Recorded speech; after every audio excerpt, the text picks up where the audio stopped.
Lokapura to Dharwad ಮಾರ್ಗಕ್ಕಾಗಿ ಆಗ್ರಹಿಸಿ November 28ಕ್ಕೆ Bagalkot ಚಲೋ.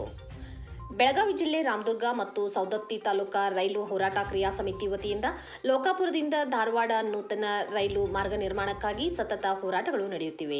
ನಿರಂತರ ಹೋರಾಟದ ಫಲವಾಗಿ ಸದರಿ ಯೋಜನೆಯ ಮರು ಸಮೀಕ್ಷೆಗೆ ಆದೇಶ ನೀಡಲಾಗಿದ್ದು, ಅಧಿಕೃತ ಅನುಮೋದನೆ ಸಿಗಬೇಕಿದೆ.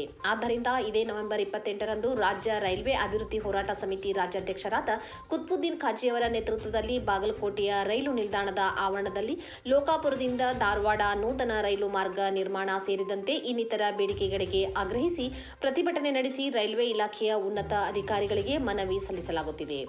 ಆದ್ದರಿಂದ ನಾವೆಲ್ಲರೂ ಬಾಗಲಕೋಟೆಯಲ್ಲಿ ಖಾಜಿಯವರ ನೇತೃತ್ವದಲ್ಲಿ ನಡೆಯುವ ಪ್ರತಿಭಟನೆಯಲ್ಲಿ ಬಾಗಲಕೋಟೆ ಚಲೋ ಮೂಲಕ ರಾಮದುರ್ಗ ತಾಲೂಕಿನಿಂದ ಹೆಚ್ಚಿನ ಸಂಖ್ಯೆಯಲ್ಲಿ ಜನರು ಪಾಲ್ಗೊಂಡು ಪ್ರತಿಭಟನೆಯಲ್ಲಿ ಕುತ್ಬುದ್ದೀನ್ ಖಾಜಿ ಅವರಿಗೆ ಸಾಥ್ ನೀಡಿ ಲೋಕಾಪುರದಿಂದ ಧಾರವಾಡ ನೂತನ ರೈಲು ಮಾರ್ಗ ನಿರ್ಮಾಣಕ್ಕೆ ಆಗ್ರಹಿಸಿ ಮನವಿ ಸಲ್ಲಿಸೋಣ. ನವೆಂಬರ್ 28ರಂದು ಬಾಗಲಕೋಟೆ ಚಲೋನಲ್ಲಿ ಭಾಗವಹಿಸಲು ತಾಲೂಕಿನ ಎಲ್ಲ ಜನರು ನವೆಂಬರ್ 28ರಂದು ಮುಂಜಾನೆ 10 ಗಂಟೆಗೆ ಪಟ್ಟಣದ ಕಾರ್ ಸ್ಟ್ಯಾಂಡ್ ಹತ್ತಿರ ಬರಬೇಕು. ಈ ಪ್ರತಿಭಟನೆಯಲ್ಲಿ ಅತಿ ಹೆಚ್ಚಿನ ಸಂಖ್ಯೆಯಲ್ಲಿ ಜನರು ಪಾಲ್ಗೊಂಡು ಪ್ರತಿಭಟನೆಯನ್ನು ಯಶಸ್ವಿಯಾಗಿಸಬೇಕೆಂದು ರಾಮದುರ್ಗ ರೈಲು ಹೋರಾಟ ಕ್ರಿಯಾ ಸಮಿತಿ ತಿಳಿಸಿದೆ. ವರದಿ ಅಫ್ತಾಬ್ ಸರ್ಮುಲ್ಲಾ, ರಾಮದುರ್ಗ.